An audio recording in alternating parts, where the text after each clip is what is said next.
স্বাগতম। আলো নিভিয়ে হেডফোন কানে দিন, কারণ এখন শুরু হতে যাচ্ছে এমন এক ভয়ঙ্কর গল্প যা হয়তো আজ রাতের ঘুম কেড়ে নেবে আপনার। তাহলে বন্ধুরা, শুরু করা যাক। প্রিয় শ্রোতাবিন্দুরা, আজকে আরও একটি ভয়ানক ভুতুড়ে গল্প নিয়ে আপনাদের মাঝে চলে এলাম। আজকের গল্পের নাম অভিশপ্ত পুতুলের ভয়ানক ঘটনা। তো বন্ধুরা, সরাসরি গল্পে চলে যাওয়া যাক। রাত তখন ঠিক 2:47। চারদিকে গভীর নীরবতা।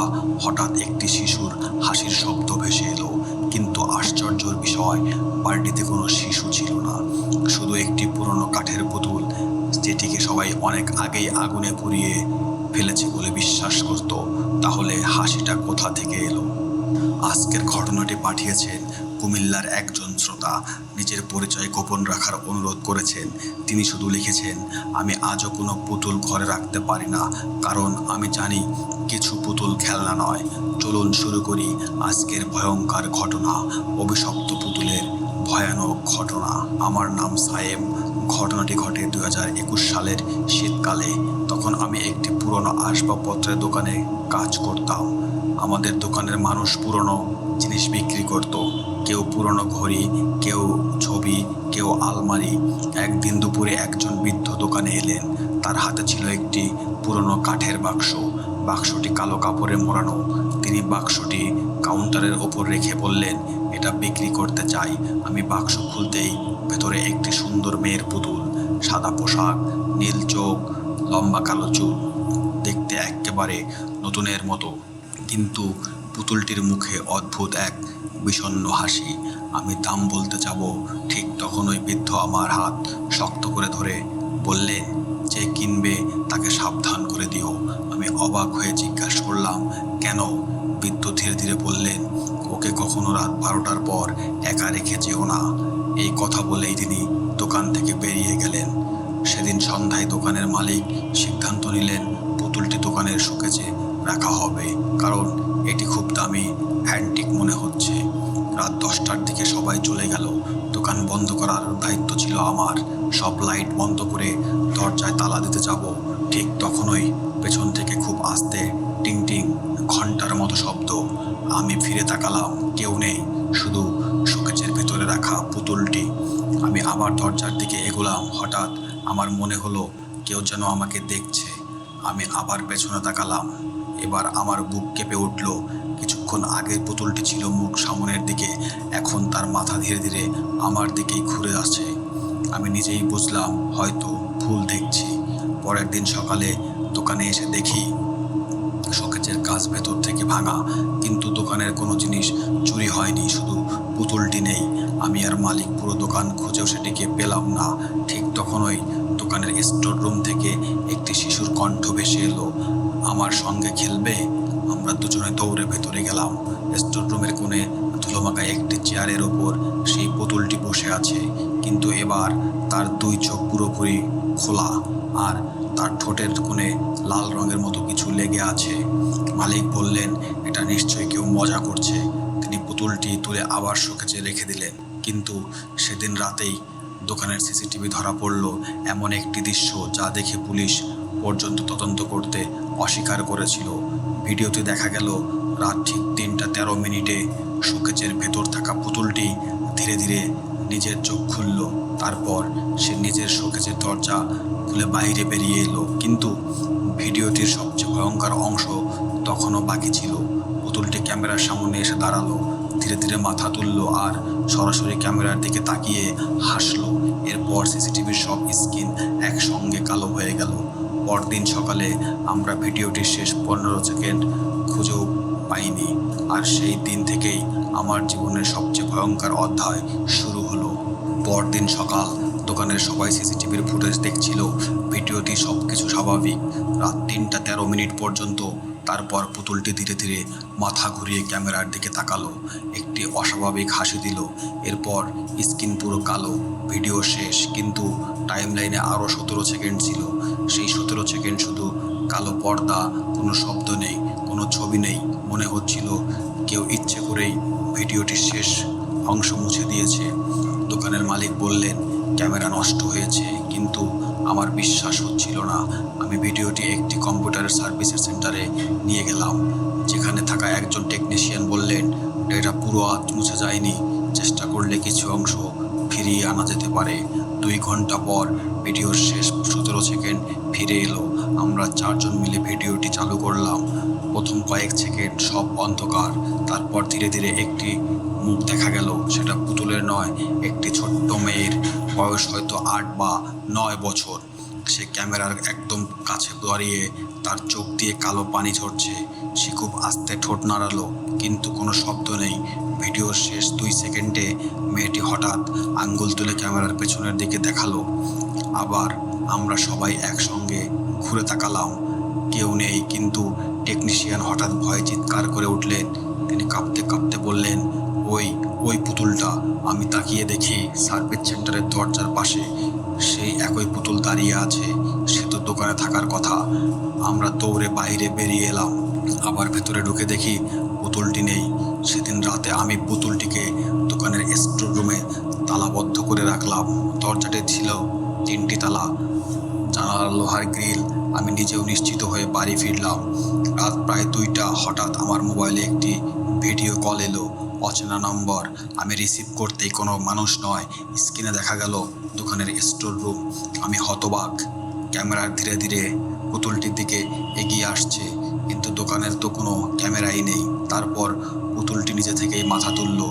এবার সে সরাসরি আমার দিকে তাকিয়ে ফিসফিস করে বলল, তুমি আমাকে কেন বন্দি করেছো? আমি আতঙ্কে ফোনটা ফেলে দিলাম। আবার তুলে দেখি কল কেটে গেছে। কল হিস্ট্রিতে কোনো নাম্বারও নেই, যেন কখনো ফোনেই আসেনি। পরদিন সকালে দোকানে গিয়ে দেখি স্টোর রুমের 3টি তালাই অক্ষত, কিন্তু দরজা খুলতেই আমার বুক হিম হয়ে গেল। ঘরের ভেতরে পুতুলটি নেই, তার বদলে মেঝেতে পড়ে আছে একটি পুরনো সাদা কালো ছবি।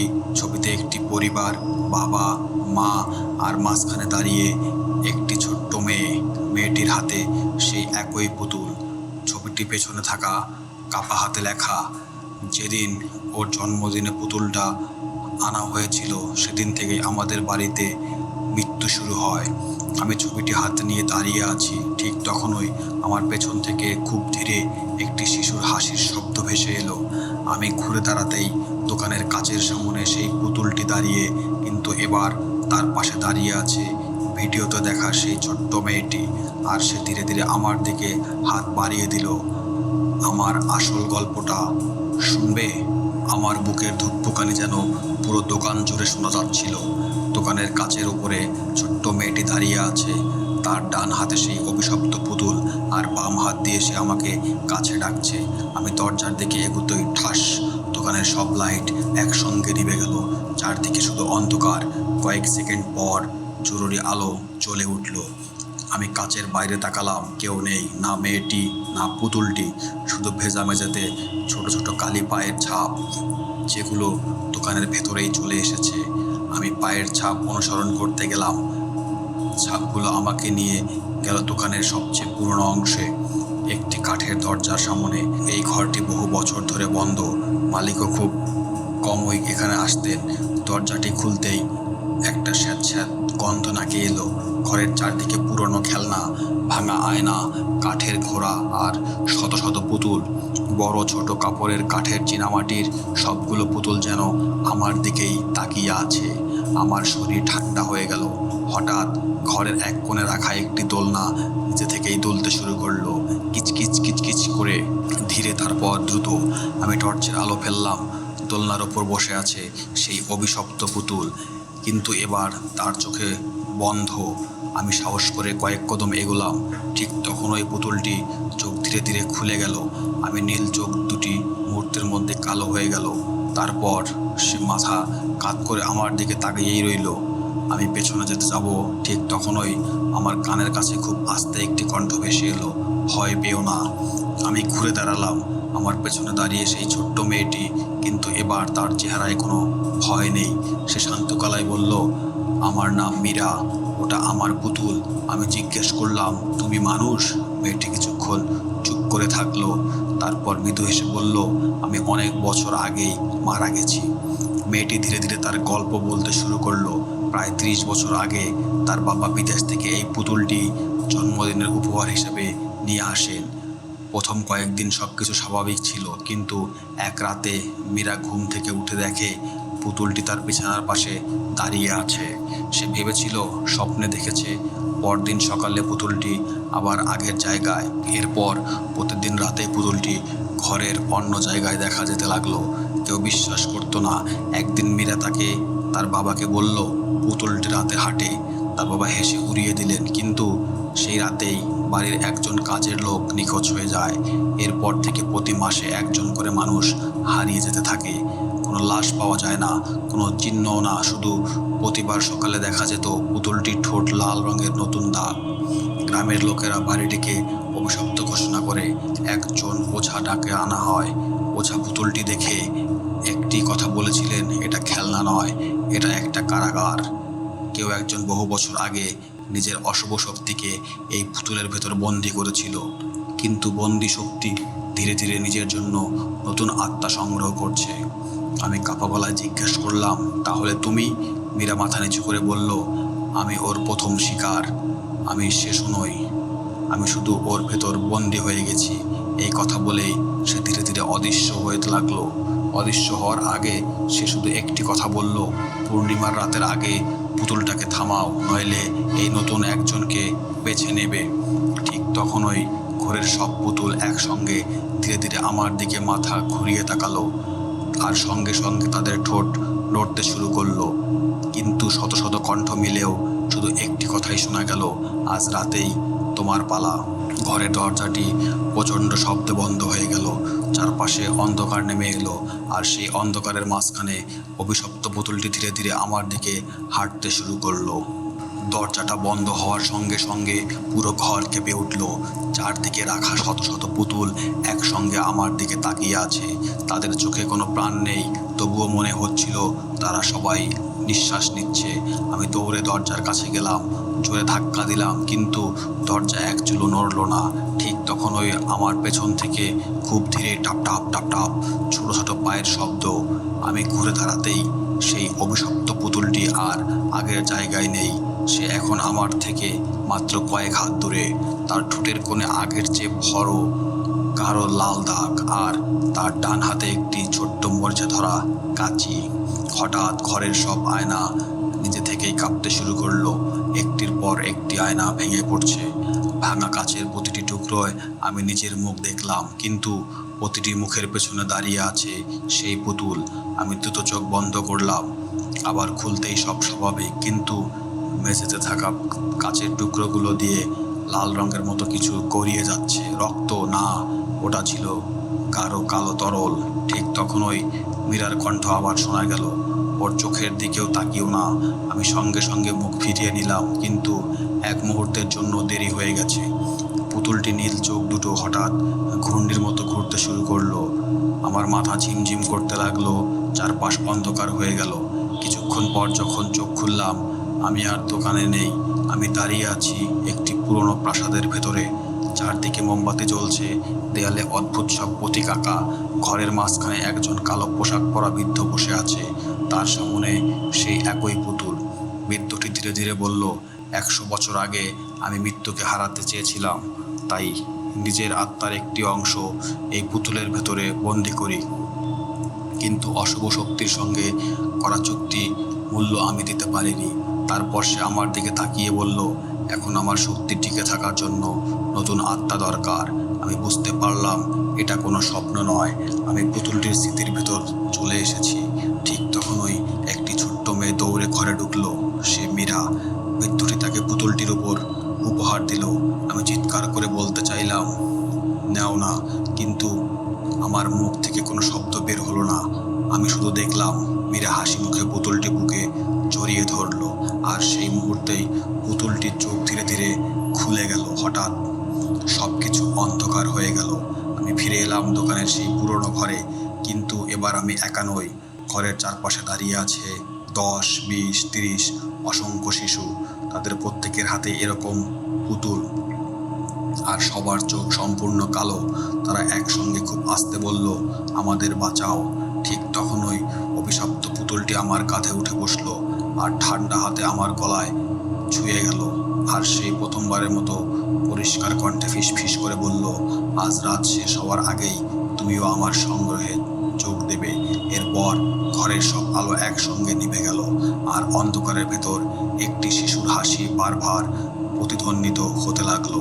ঘরের সব আলো নিভে যাওয়ার পর আমি শুধু নিজের নিঃশ্বাসের শব্দ শুনতে পাচ্ছিলাম আর আমার কাঁধে বসে থাকা সেই অভিশপ্ত পুতুলের ঠান্ডা স্পর্শ। আমি ধীরে ধীরে হাত বাড়িয়ে তাকে সরাতে গেলাম। ঠিক তখনই সে আমাদের কানের কাছে ফিসফিস করে বলল, পেছনে তাকিও না। আমার বুক কেঁপে উঠল। আমিও চাইলেও ধীরে ধীরে পেছনে তাকালাম, আর যা দেখলাম তা কোনো মানুষ জীবনে একবারও দেখলেও ভুলতে পারবে না। ঘরের পেছনের দেয়ালটি আর নেই।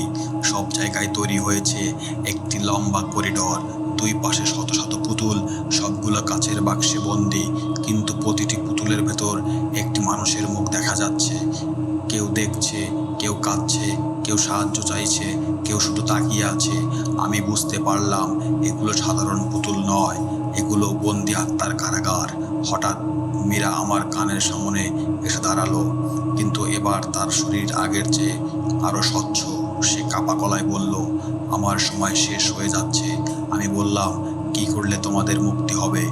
মীরা করিডোরের শেষ মাথায় থেকে আঙ্গুল তুলে দেখালো। সেখানে একটি কালো কাঠের দরজা, দরজার উপরে লাল অক্ষরে লেখা খেলা ঘর। মীরা বলল, ওই ঘরের নিচেই সব রহস্য লুকিয়ে আছে। আমি ধীরে ধীরে দরজাটা খুললাম। ভেতরে ঢুকতে একটি তীব্র দুর্গন্ধ এক নাকে এলো। ঘরটি খেলনার মতো সাজানো, রঙিন বল, কাঠের ঘোড়া, ছোট্ট টেবিল, দেয়ালে আঁকা কার্টুন, কিন্তু সব কিছুই শুকিয়ে যাওয়ায় রক্তের দাগ। ঘরের মাঝখানে একটি বিশাল কাঠের দোলনা, দোলনাটা নিজে থেকেই আস্তে আস্তে দুলছে। কিচকিচ করে আমি কাছে যেতেই দোলনাটা থেমে গেল। তার নিচে একটি লোহার রিং দেখা গেল। আমি সেটি টেনে তুলতেই মেঝের একটি গোপন দরজা খুলে গেল। নিচে একটি সরু সিঁড়ি। আমি টর্চ চালিয়ে নামতে শুরু করলাম। 10, 12, 15 ধাপ। নিচে নেমেই আমার শরীর ঠান্ডা হয়ে গেল। এটি ছিল একটি গোপন কারাগার। চারদিকে শুধু ছোট্ট কবর, প্রতিটি কবরে একটি করে নতুন পুতুল বসানো, আর প্রতিটি পুতুলের গলায় ঝুলছে একটি শিশুর নাম।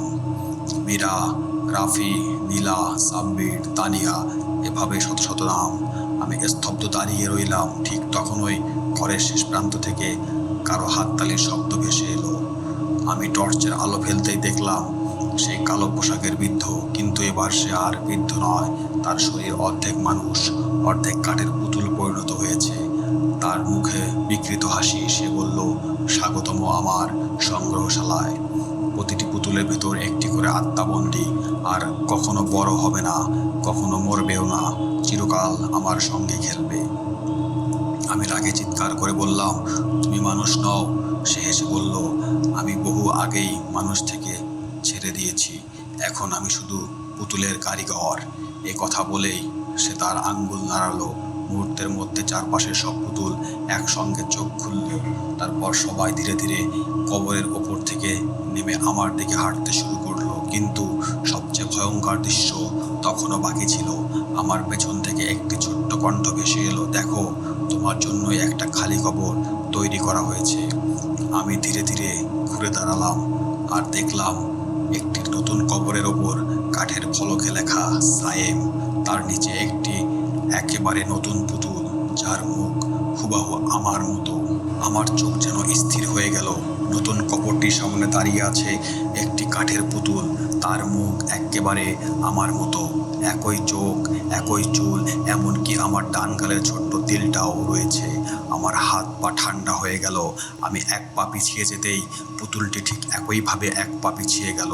আমি ডান হাত তুললাম, সেও ডান হাত তুলল। মনে হচ্ছিল আমি কোনো আয়নার সামনে দাঁড়িয়ে আছি, কিন্তু এটা কোনো আয়না নয়। ঠিক তখনই পুতুলের কারিগর বিকৃত হাসি দিয়ে বলল, যখনই আমি নতুন শিকার বেছে নেই, প্রথমে তার প্রতিচ্ছবি তৈরি করি, তারপর ধীরে ধীরে তার আত্মাকে এই পুতুলের ভেতর নিয়ে আসি। আমি চিৎকার করে বললাম, এটা কখনোই হবে না। সে হেসে উত্তর দিল, তুমি ইতিমধ্যেই দেরি করে ফেলেছ। হঠাৎ আমার বুকের ভেতর প্রচণ্ড ব্যথা শুরু হলো। মনে হচ্ছিল কেউ যেন আমার বুক থেকে কিছু টেনে বের করছে। আমি হাঁটু গেড়ে বসে পড়লাম, আর তখনই দেখলাম আমার বুক থেকে ধোঁয়ার মতো স্বচ্ছ একটি অবয়ব বেরিয়ে ধীরে ধীরে সেই পুতুলের দিকে যাচ্ছে। আমি বুঝতে পারলাম এটা আমার আত্মা, আর মরিয়া হয়ে উঠে দাঁড়ানোর চেষ্টা করলাম, কিন্তু আমার শরীর যেন আর আমার কথা শুনছে না। ঠিক সেই মুহূর্তে মীরা দৌড়ে এসে আমার সামনে দাঁড়ালো। সে চিৎকার করে বলল, ওর চোখ ভেঙে দাও। আমি অবাক হয়ে বললাম, কার? মীরা কাঁপতে কাঁপতে আমার মতো দেখতে পুতুলটির দিকে আঙ্গুল তুলে দেখালো, ওর চোখ বন্দি আছে, তোমার আত্মা। আমি আশেপাশে তাকিয়ে একটি মরিচে ধরা লোহার রড দেখতে পেলাম। সেটা তুলে সর্বশক্তি দিয়ে পুতুলটির দিকে ছুঁড়ে মারলাম। ঠাস! রডটি সরাসরি পুতুলটির বাম চোখে আঘাত করলো। মুহূর্তের মধ্যেই পুতুলটির চোখ ভেঙে টুকরো টুকরো হলো, আর সঙ্গে সঙ্গে আমার বুক থেকে বেরিয়ে যাওয়া ধোঁয়াটি আবার আমার শরীরে ফিরে এলো। আমি মাটিতে পড়ে হাঁপাতে লাগলাম। পুতুলের কারিগর এবার প্রথমবারের মতো ভয় পেল। তার মুখের হাসি মিলিয়ে গেল। সে গর্জন করে বলল, তুই আমার নিয়ম ভেঙে ফেলেছিস। তার শরীর থেকে কালো ধোঁয়া বের হতে শুরু করলো। ঘরের সব পুতুল একসঙ্গে কাঁপতে লাগলো। কবরের মাটি নিচ থেকেই ফেটে যাচ্ছে। ভেতর থেকে ছোট্ট হাড়ের হাত বেরিয়ে আসছে। পুরো কবর ঘর যেন জীবন্ত হয়ে উঠল। হঠাৎ মীরা আমার হাতে একটি ছোট্ট রূপার চাবি দিল। আমি অবাক হয়ে বললাম, এটা কি? সে বলল, সব পুতুলের আত্মা একটি করে বন্দী। এই চাবি সেই ঘরের দরজা খুলবে, কিন্তু মনে রেখো, দরজা একবার খুললে সব আত্মাই একসঙ্গে মুক্ত হবে। তখন সে ভালো আর কে অশুভ সেটা বোঝা খুব কঠিন। ঠিক তখনই কবর ঘরের শেষ প্রান্তের দেয়ালের নিচে থেকেই সরে যেতে শুরু করলো। ধীরে ধীরে দেখা গেল একটি বিশাল লোহার দরজা। দরজার ওপর শত শত ছোট ছোট তালা। তার প্রতিটি তালার ভেতর থেকে শিশুদের কান্নার শব্দ ভেসে আসছে। পুতুলের কারিগর আতঙ্কে চিৎকার করে উঠল, না, ওই দরজা খুলবি না।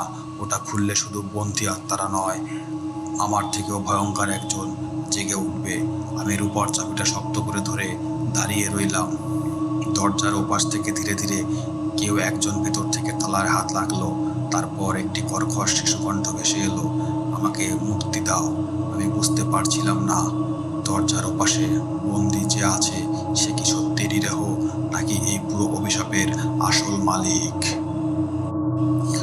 লোহার বিশাল দরজা সামনে দাঁড়িয়ে আমি স্থির হয়ে গেলাম। দরজার ওপাশ থেকে আবারও সেই কর্কশ শিশুকণ্ঠ ভেসে এলো, আমাকে মুক্তি দাও। আমার হাতে ধরা রূপার চাবিটি হঠাৎ গরম হয়ে উঠল। মনে হচ্ছিল চাবিটি নিজেই তালার দিকে টানছে। ঠিক তখনই পুতুলের কারিগর হাঁটু গেড়ে বসে পড়ল। তার চোখে প্রথমবারের মতো ভয়। সে চিৎকার করে বলল, না, ওই দরজা খোলা যাবে না। আমি যত অপরাধই করে থাকি, ওর যে ভয়ঙ্কর আমি নই। আমি অবাক হয়ে বললাম, ওপাশে কে আছে? পুতুলের কারিগর কয়েক মুহূর্ত চুপ করে বলল, তারপর কাঁপা গলায় বলল, 100 বছর আগে আমি কোনো অশুভ সৃষ্টি করিনি। আমি শুধু একটি অভিশপ্ত জিনিস খুঁজে পেয়েছিলাম। আমার বুক কেঁপে উঠল। সে ধীরে ধীরে বলল, জঙ্গলের গভীরে একটি পরিত্যক্ত মন্দিরের ধ্বংসাবশেষে আমি প্রথম সেই পুতুলটিকে পাই। কেউ জানতো না এটা কে বানিয়েছে, কিন্তু যে ওকে স্পর্শ করত সে আর আগের মানুষ থাকতো না।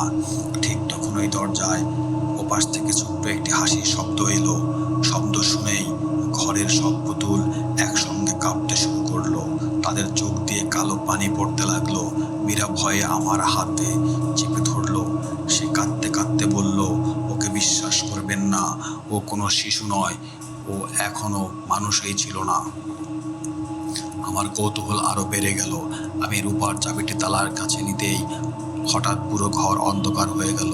তারপর আমার চোখের সামনে ভেসে উঠল একটি দৃশ্য। আমি যেন অতীতে চলে গেছি। ঘন জঙ্গল, প্রবল বৃষ্টি। একজন তরুণ কণ্ঠশিল্পী একটি অদ্ভুত গাছ কেটে কাঠ সংগ্রহ করছে। সে দেখতে পেল গাছের কাণ্ডের ভেতর একটি ছোট্ট কাঠের পুতুল। পুতুলটির চোখ তখনও বন্ধ। লোকটি ভাবল এটা হয়তো কারো হারিয়ে যাওয়া খেলনা।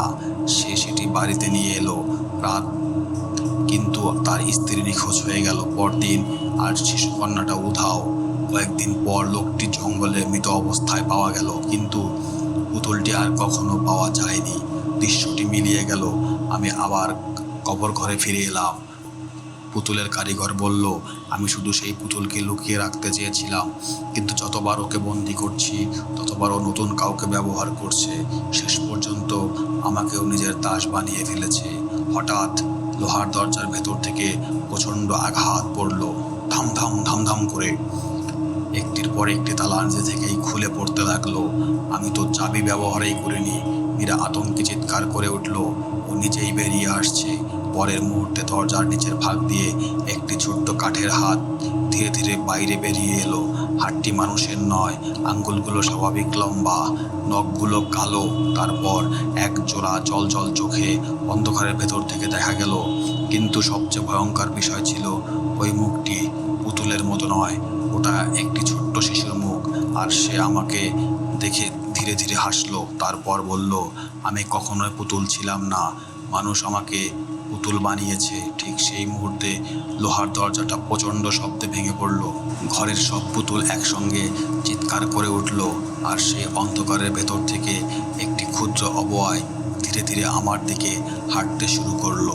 লোহার দরজাটি ভেঙে পড়তেই পুরো কবর ঘর প্রচণ্ডভাবে কেঁপে উঠল। ধুলোয় চারদিকে অন্ধকার হয়ে গেল। আমি কাশতে কাশতে সামনে তাকালাম। ধীরে ধীরে ধুলো সরতেই দেখলাম একটি ছোট্ট শিশু, বয়স 7 বা 8 বছরের বেশি নয়। তার পরনে 100 বছরের পুরনো সাদা পোশাক, চোখ দুটো রক্তের মতো লাল, হাতে সেই প্রথম কাঠের পুতুল। সে ধীরে ধীরে আমার দিকে এগিয়ে আসছে। প্রতিটি পদক্ষেপে মেঝের কাঠ কালো হয়ে যাচ্ছে। পুতুলের কারিগর হঠাৎ আমার সামনে দাঁড়িয়ে চিৎকার করে বলল, পালাও, এবার আর ওকে থামাতে যাবে না। আমি অবাক হয়ে তার দিকে তাকালাম। সে মানুষ এতক্ষণ ধরে অশুভ শক্তির সঙ্গে ছিল, সে যেন আমাকে বাঁচাতে চাইছে। বৃদ্ধটি গভীর নিঃশ্বাস নিয়ে বলল, আমি সারা জীবন ওর জন্য আত্মা সংগ্রহ করেছি, আজ আমার পাপের শাস্তি আমি নিজেই নেব। এই কথা বলেই সে নিজের গলায় ঝুলে থাকা একটি কালো লকেট খুলে ফেলল। লকেটটি মাটিতে পড়তেই চারপাশে আগুনের মতো লাল আলো ছড়িয়ে পড়ল। আমি বুঝতে পারলাম এই লকেটের মাধ্যমেই সে অশুভ শক্তির সঙ্গে বাধা ছিল। ছোট্ট শিশুটি প্রথমবারের মতো রেগে গেল। সে বিকট চিৎকার করে উঠল। তার শরীর থেকে কালো ধোঁয়া বের হতে লাগলো।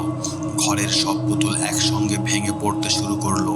ঠিক তখনই মীরা আমার হাত ধরে বলল, এখনই সব পুতুল ভেঙে ফেলুন। আমি কাচের একটি লোহার হাতুড়ি তুলে নিলাম।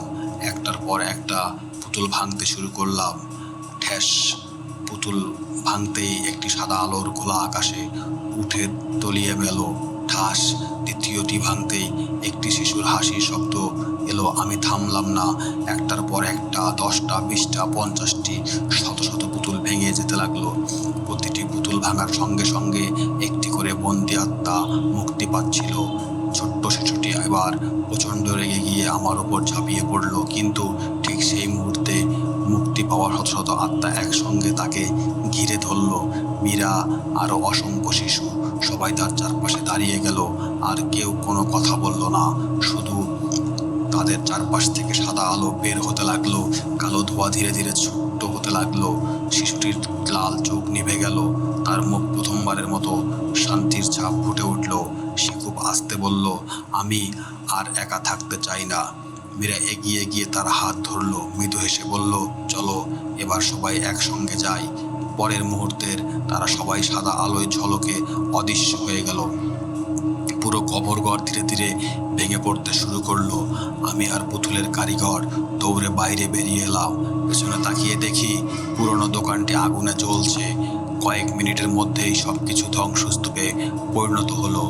পরদিন ফায়ার সার্ভিস ও পুলিশ এসে তদন্ত করলো, কিন্তু তারা আগুন লাগার কোনো সুনির্দিষ্ট কারণ খুঁজে পেল না। ঘটনার কয়েক মাস পর আমি সেই শহর ছেড়ে চলে যাই। আর কখনো পুরনো জিনিসের ব্যবসা করিনি। ভাবছিলাম সব কিছু শেষ, কিন্তু প্রায় 1 বছর পর একটি অ্যান্টিক মিলানের ছবি সামাজিক মাধ্যমে দেখছিলাম। হঠাৎ একটি ছবিতে আমার চোখ আটকে গেল। একটি পুরনো কাঠের পুতুল, সাদা পোশাক, নীল চোখ, মুখে সেই একই রহস্যময় হাসি। ছবির নিচে লেখা, বিরল শতবর্ষী কাঠের পুতুল, বিক্রির জন্য প্রস্তুত। আমার শরীর ঠান্ডা হয়ে গেল, কারণ আমি স্পষ্ট দেখলাম পুতুলটির ডান গালে একটি ছোট্ট কালো তিল, ঠিক আমার মতো। হঠাৎ আমার মোবাইলের স্ক্রিনে নিজে থেকেই কালো হয়ে গেল। তারপর অন্ধকার স্ক্রিনে ধীরে ধীরে একটি বাক্য ভেসে উঠল, খেলা শেষ হয়নি। তারপর স্ক্রিনে খুব আস্তে একটি শিশুর হাসির শব্দ শোনা গেল। আর আজকের গল্পটা এখানেই সমাপ্ত হয়ে গেল। আজকের গল্প এখানেই শেষ। যদি গল্পটি ভালো লেগে থাকে তাহলে ভিডিওটি লাইক করুন, আপনার মতামত কমেন্টে জানান। আর এমন আরও ভয়ঙ্কর গল্প শুনতে ভূত বক্স অফিসকে সাবস্ক্রাইব করে পাশে থাকুন। মনে রাখবেন, ভয় কখনো গল্পে সীমাবদ্ধ থাকে না। আবার দেখা হবে পরবর্তী ভৌতিক গল্পে।